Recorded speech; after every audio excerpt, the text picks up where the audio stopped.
Alors bonjour à tous, aujourd'hui une petite vidéo aussi rapide que possible pour ne pas vous ennuyer et faire bref, sur le Dodge and Burn. Le Dodge and Burn est peu utilisé, surtout quand on est débutant, parce que c'est un peu rébarbatif, ça peut paraître un petit peu long par rapport par exemple à la séparation de fréquences, qui est très utilisée, trop utilisée, parce qu'elle a pas mal de défauts sur lesquels je ne viendrai pas dans cette vidéo. Mais je vous conseille de bien analyser la façon dont fonctionne le Dodge and Burn. On travaille avec d'autres fonctions de Photoshop que je vais d'abord montrer. Et ensuite, de bien comprendre que le Dodge and Burn est probablement la meilleure façon de travailler la texture de la peau, de manière à obtenir le résultat désiré en fonction de la destination de la photo. Donc si c'est un usage privé, un usage commercial ou autre chose, c'est à vous de déterminer le niveau de profondeur que vous allez adopter pour votre travail. Donc ici, je vais plonger directement dans Photoshop. Voilà. Et vous voyez que j'ai fait deux cercles. Un cercle noir, un cercle blanc, et je vais vous montrer comment fonctionne la lumière très simplement, très rapidement. Donc la lumière, c'est juste une perception à l'œil nu sur une photo, et donc le relief est créé par la lumière, et la façon dont la lumière tombe sur la peau, bien évidemment. Donc ici, si nous avons donc un calque noir et un calque blanc, un cercle noir, un cercle blanc, et que je peins avec mon pinceau blanc sur le cercle noir, je vais simplement faire un cercle et on voit qu'automatiquement, j'obtiens un relief. C'est-à-dire que ma boule noire, ma sphère noire qui était plate auparavant, devient une sphère, plutôt une boule, un peu comme une boule de billard. Automatiquement, on voit le reflet qui est induit par la lumière, ça crée une impression de 3D, c'est ce qu'on va retrouver la plupart du temps dans les portraits tout simplement. En général, par exemple, les zones les plus claires sont le nez, le front, le menton, donc les pommettes, ce sont les parties du visage qui vont chercher la lumière, un petit peu comme le dessus de notre sphère ici qui est le plus proche de la lumière également. D'un autre côté, si on prend du noir et qu'on fait un cercle à l'intérieur de ma surface noire, on a plutôt l'impression, si on regarde suffisamment longtemps, que notre œil va nous faire penser que cette sphère blanche est en fait creusée. Donc on a une perception donc, de blanc sur les hautes lumières pour les reliefs, et pour les creux, on a plutôt une perception d'ombre. C'est simplement sur ça qu'on va jouer pour faire du Dodge and Burn. Donc je vais fermer ici. Et on se retrouve ici avec un portrait qui a été photographié par Daniel Hager. Je mettrai les informations dans les notes en bas de la vidéo. On va faire deux choses sur ce portrait. Donc vous voyez qu'on a une peau qui est plutôt naturelle, qui a été photographiée avec un Hasselblad. Donc on a énormément de détails. Un peu trop même, mais un peu trop. Ça dépend un petit peu du résultat qu'on cherche. Mais ça va nous permettre de bien démontrer le fonctionnement du Dodge and Burn. Ici, on ne va pas uniquement travailler au Dodge and Burn, on va également travailler avec la correction, donc l'outil correcteur de Photoshop, de manière à enlever les plus gros défauts de la peau. Ensuite, on commencera à travailler avec le Dodge and Burn. Donc, pour travailler les défauts de la peau, je vais vous montrer comment on fait. On crée simplement un calque transparent. On va appeler réparation, par exemple. Toujours travailler sur un calque transparent, ne travaillez jamais sur votre calque de fond, puisque ici on va travailler de manière non destructive. En cas d'erreur, il suffirait simplement de supprimer le calque ou supprimer une portion du calque pour retrouver notre photo de départ. On prend l'outil correcteur, on vérifie qu'on est en version héritée de l'outil correcteur, je vais vous expliquer pourquoi brièvement. On passe avec la touche J, vous voyez mes raccourcis en haut à droite de l'écran pour ceux qui veulent les utiliser. Donc avec la touche J, on va passer donc sur l'outil correcteur et on va échantillonner en poussant sur la touche Alt et simplement repeindre sur la partie de la peau qui est un peu endommagée ou qui a subi, je sais pas moi, peut-être des outrages du temps, une cicatrice, un bouton, une rougeur, un début d'allergie. Il y a plein de raisons pour avoir une peau à problème, par exemple, un jour et pas le lendemain. Voilà. Donc ça rentre un petit peu également... Donc ici, j'ai fait une erreur, j'ai fait une correction. Ne faites jamais une correction sur une correction et sur une correction pour essayer de la rattraper. Partez toujours du principe que vous pouvez faire des annulations, revenir en arrière, CTRL-Z, CTRL-Z, revenez autant de fois en arrière. N'assistez pas sur une zone. Si cette zone est problématique, on recommence, tout simplement. C'est pas les 3 secondes que ça va prendre qui vont changer. Donc ici, on peut travailler de manière assez rapide. On peut travailler en mode couleur, si vous repérez assez facilement les zones que vous voulez retravailler. Je vais travailler un peu rapidement, de manière à faire une vidéo pas trop longue. Vous gardez un petit peu en haleine sur le Dodge and Burn, puisque c'est la raison de cette vidéo. Voilà. Ça peut paraître un peu long et rébarbatif. La retouche, c'est quelque chose d'un peu particulier. Certaines personnes adorent, certaines personnes détestent.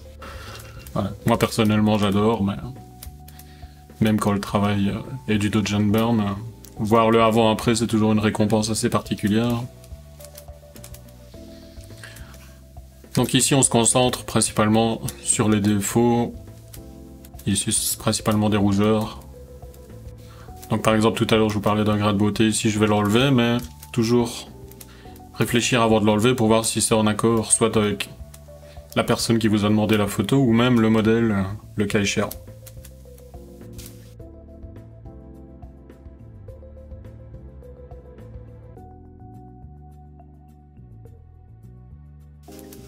Donc, échantillonnez toujours une texture proche de l'endroit où vous voulez la remplacer, trouvez une texture qui est, entre guillemets, intacte, qui n'a pas trop de relief, mais qui en a également, qui a de la texture. N'allez pas chercher un échantillonnage dans une zone où il n'y a pas de texture, ça serait complètement inutile.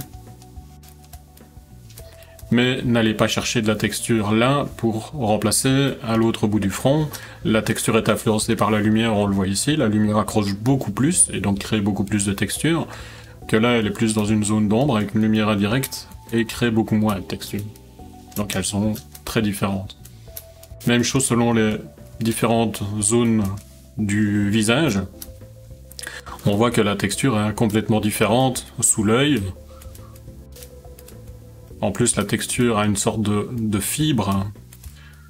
Comme vous voyez ici, on a les lignes qui proviennent de la façon dont la peau est constituée, qui vont par exemple du coin de l'œil vers le bas, vers la pommette. Ici, on va avoir plutôt des textures qui vont descendre. Là, on a également des textures qui vont du nez et qui descendent le long de la joue. Donc on voit que le corps, que le visage est constitué de différentes zones qui sont toutes très différentes. Et il est important d'en tenir compte au moment de votre retouche sur le visage. Surtout si c'est un gros plan. Ici, en l'occurrence, particulièrement. Là. Voilà.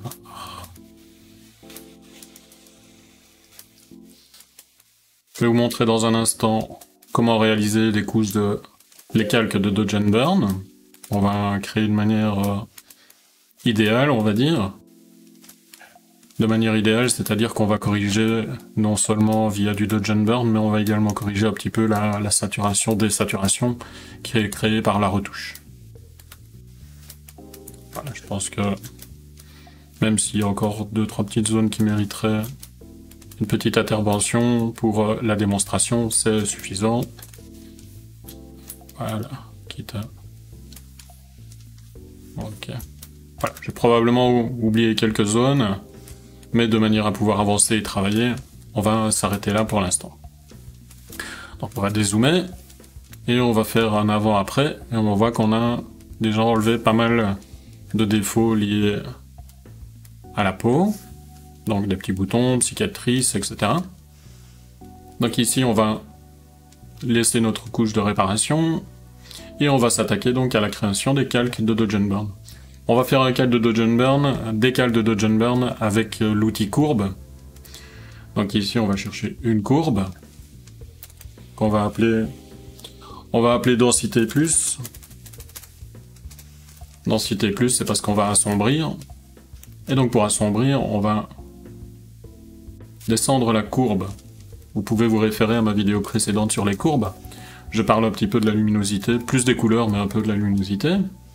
Donc densité plus, moins la faute de frappe, pardon. Alors il faut savoir qu'une couleur sombre est toujours plus saturée que la même couleur, mais qui est plus illuminée. Donc à partir du moment où on va assombrir, il va falloir saturer. Et pour saturer, on va prendre un calque d'ajustement, et on va l'amener tout simplement à 10. C'est une valeur relativement générique. Et on va grouper ces deux calques qu'on va appeler burn, pardon, puisqu'on assombrit. Et on va y mettre un masque noir, de manière à ce qu'il ne s'applique pas par défaut. Donc on a notre groupe de burn. Si je pars au blanc dessus, ça va appliquer la densité plus et la correction de saturation. C'est assez simple.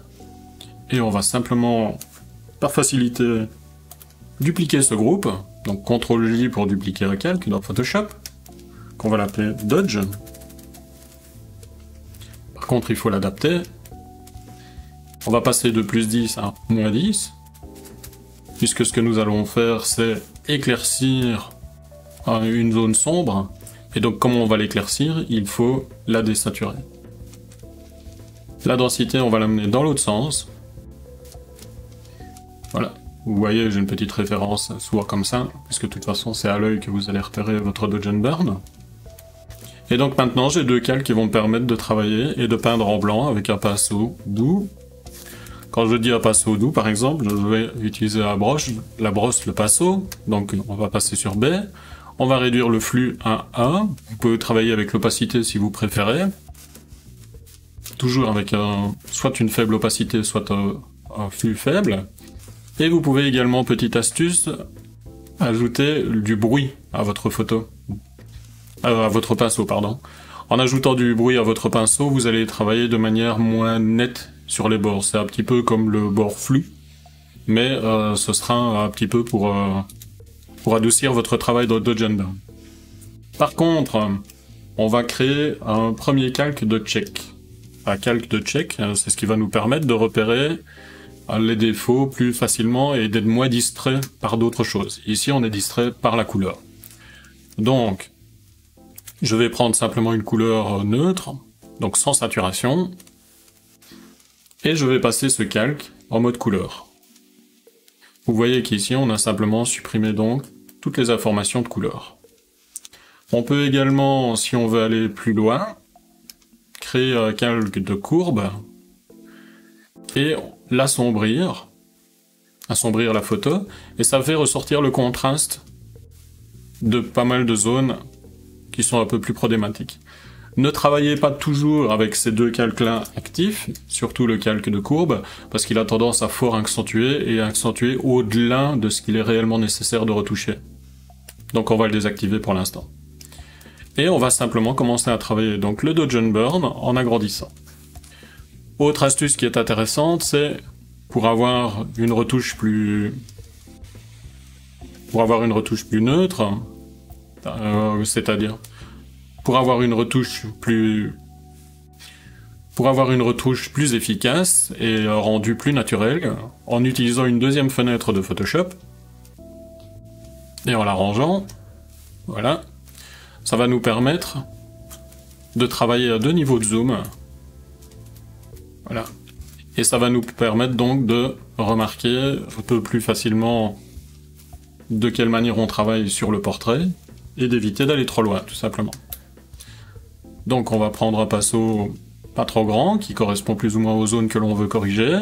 En flux 1, on a rajouté du bruit, et on peut commencer à peindre directement. Par contre, je suis sur le burn, alors que je vais commencer à faire du dodge. Voilà. Donc, revenez toujours en arrière si vous avez l'impression d'aller trop loin.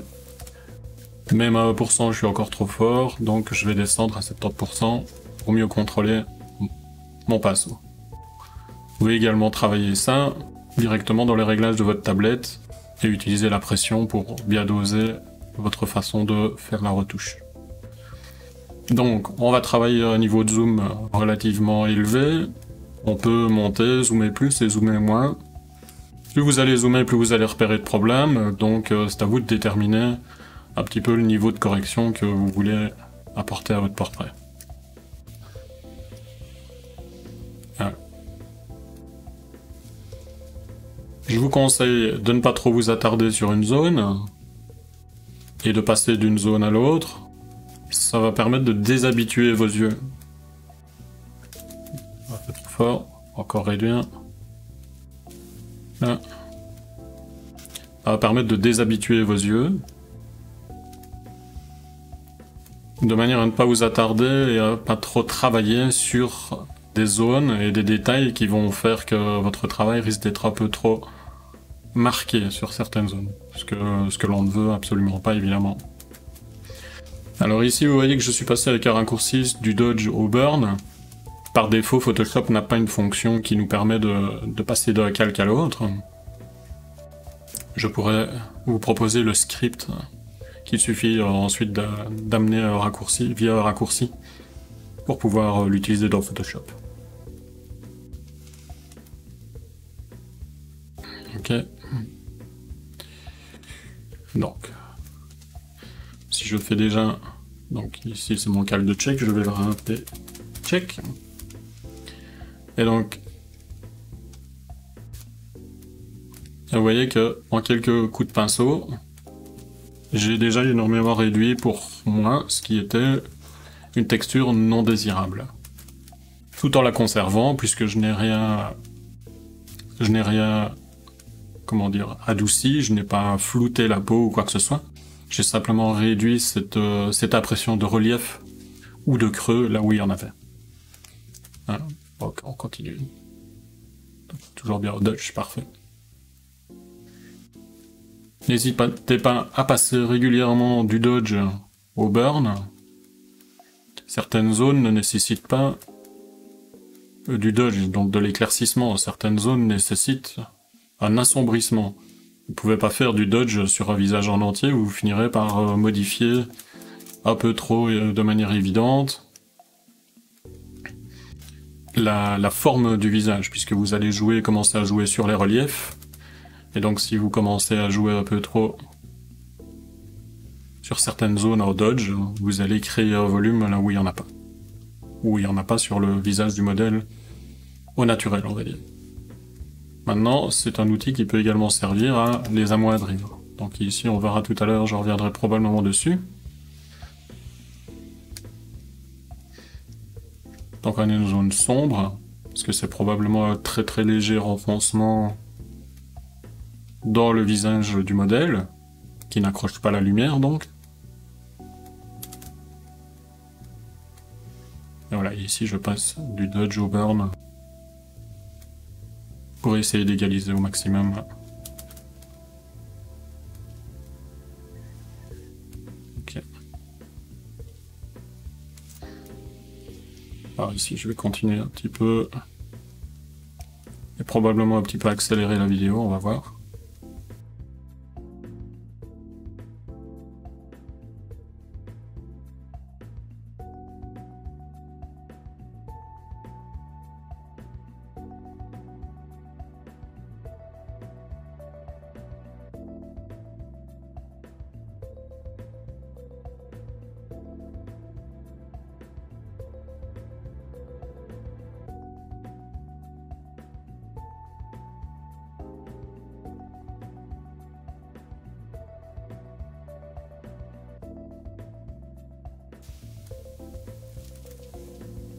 Alors ici je vous reprends un petit peu pour vous montrer que le dodge and burn peut se faire à différents niveaux. On peut jouer très bien au niveau des pores de la peau et de la texture de la peau directement. Et ici on voit que j'ai pris un pinceau plus large de manière à travailler sur des zones plus larges également.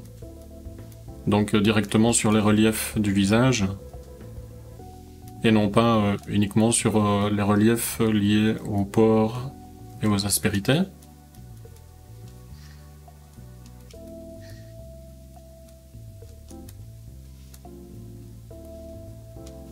Et donc, toujours faire bien attention, comme j'expliquais tout à l'heure, à ne pas aller trop loin.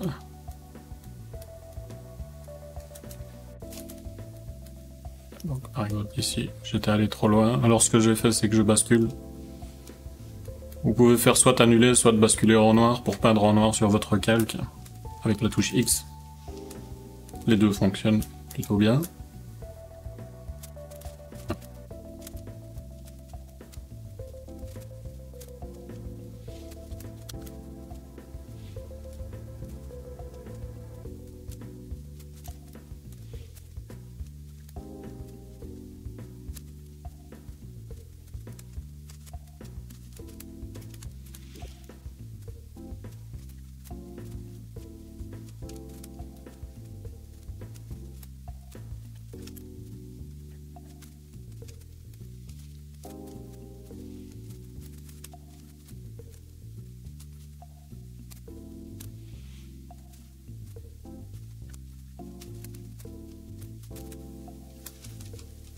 Je vous reprends brièvement ici pour vous expliquer que lorsqu'on fait du Dodge and Burn, on joue sur... on va travailler sur toutes les textures.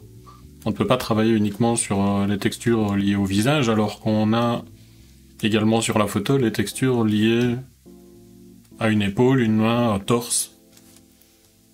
Il faut qu'il y ait une cohérence, il faut que la texture soit similaire, en plus de la teinte. On parlera des teintes dans une autre vidéo. Et ici, il est essentiel de corriger l'ensemble. Je ne vais pas m'attarder extrêmement longtemps sur le restant du corps, sur les mains, etc. C'est des choses qui demandent parfois un peu plus de temps. Correction, par exemple, des ongles et autres, ça on ne ferait pas au Dodge and Burn, on le fera autrement.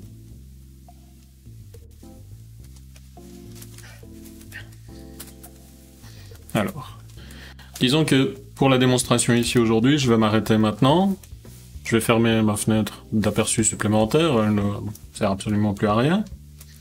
Je vais désactiver mon check. Et donc ça c'était avant, ça c'était après. Donc on est passé par différentes étapes que je vais résumer. Donc on a d'abord pris notre photo, et sur notre photo on a simplement d'abord fait une correction avec l'outil corrector. L'outil corrector sert à enlever les plus gros défauts, les boutons, les petites cicatrices, etc. qui ne peuvent plus difficilement être enlevés avec du Dodge and Burn. Toujours bien échantillonné dans une zone très proche de la zone que nous voulons corriger. Ensuite, au-dessus de ce calque de correction, on a créé deux groupes. Un groupe qui va servir à faire le dodge et un groupe qui va servir à faire le burn. On va appliquer un masque sur ces deux groupes-là, individuellement, et on va simplement peindre en blanc dessus. Je vais repasser dessus, et je vais vous montrer. Donc c'est le avant-après.